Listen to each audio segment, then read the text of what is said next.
Salut, c'est Apo86. Bienvenue sur ce nouveau retour sur consacré à un classique du cinéma français, Les Tontons Flingueurs. Alors, vous voulez tout savoir sur ce film? Rendez-vous après ceci.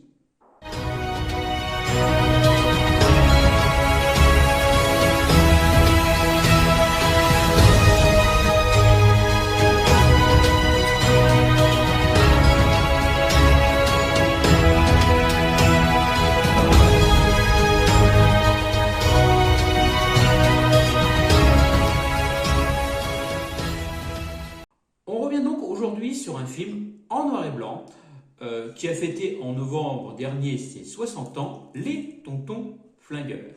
Réalisé par Georges Lautner, qui à l'époque avait réalisé 7 films, Les Tontons Flingueurs est l'adaptation de Grisby or Not Grisby d'Albert Simonin, est sorti en 1955. Troisième tome de la trilogie du Grisby, tous portés à l'écran, avec Touche pas à Grisby en 1954, Le Cap se rebisse en 1961 et Les Tontons Flingueurs en 1963. Même s'il est bon de noter que les trois films n'ont, contrairement au bouquin, aucun lien les uns entre les autres. Co-scénariste du film, Simonin souhaite sortir du style sérieux et sombre de ses livres pour faire une adaptation comique et parodique. Quant à ses textes, Lautner fait appel à Michel Audiard, bien connu pour sa verve et ses dialogues assez croustillants, on va dire. Pour les rôles, dans un premier temps, Jean Gabin est pressenti pour soutenir le rôle de Fernand Naudin.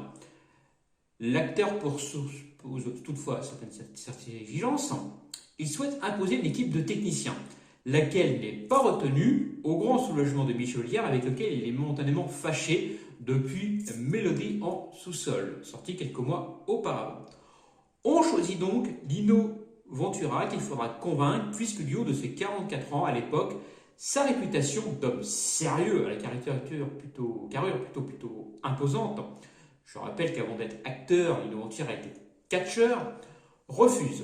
Puis Ventura réalise qu'il a tout à gagner à s'associer au tandem Lautner-Audiard pour enrichir sa palette de jeux. Pour le titre, Audiard propose le terminus des prétentieux, expression qu'on retrouve dans une réplique de Raoul Wolfoni. Toutefois, ses partenaires le jugent un peu trop pompeux et ce sera donc Les Tontons Flingueurs qui sera du coup retenu comme titre.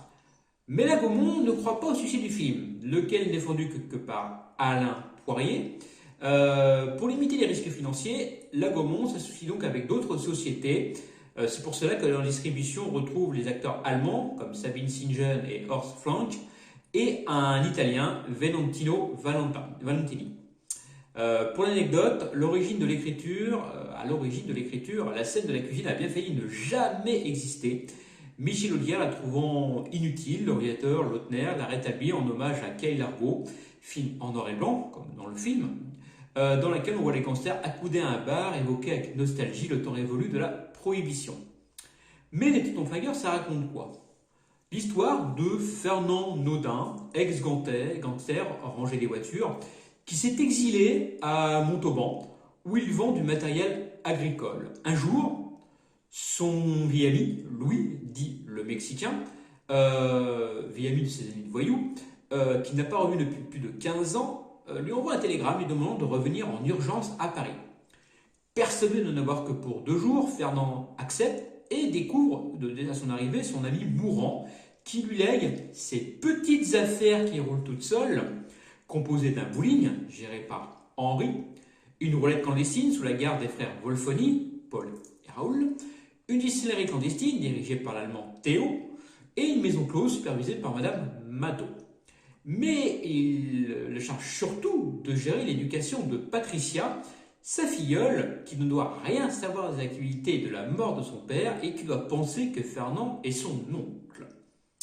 Le hic, c'est que les anciens partenaires du Mexicain qui voulaient gagner de l'indépendance voient un mauvais œil ce nouvel arrivant et que Patricia se révèle être une ado rebelle virée de toutes les boîtes à bac de Paris. Alors, est-ce que c'est un bon film? Eh bien sûr que oui. Malgré son accueil assez froid à sa sortie, Les Tontons Flingueurs est devenu les années durant un véritable film culte du cinéma français. Grâce à ses dialogues savoureux, bien sûr signé Audiard, devenus si célèbres qu'ils sont rentrés à la limite dans le langage courant, qui n'a jamais entendu une personne buvant une boisson un peu alcoolisée assez forte sortir c'est du brutal, ou sortir également les cons, ça ose tout, c'est comme ça qu'on les reconnaît.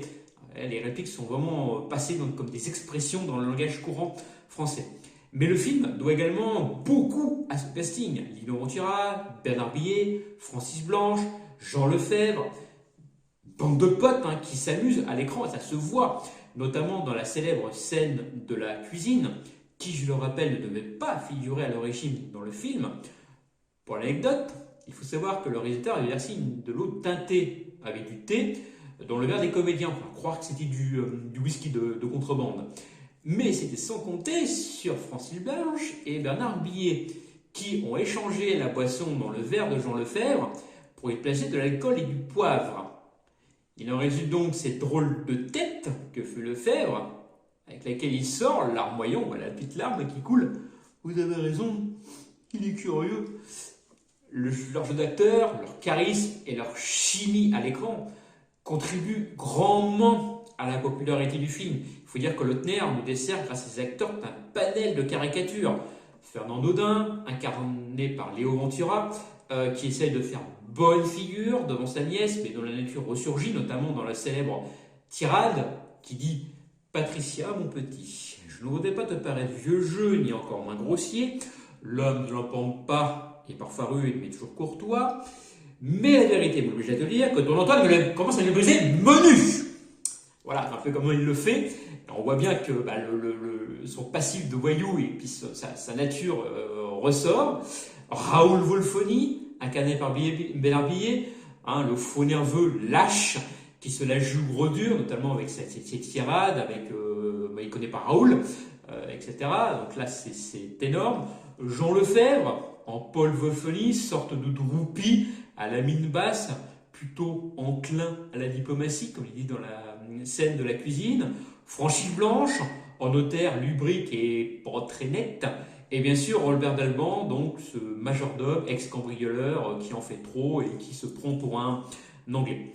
Les Tontons Flingueurs mélangent subtilement donc humour, suspense et ambiance de film noir.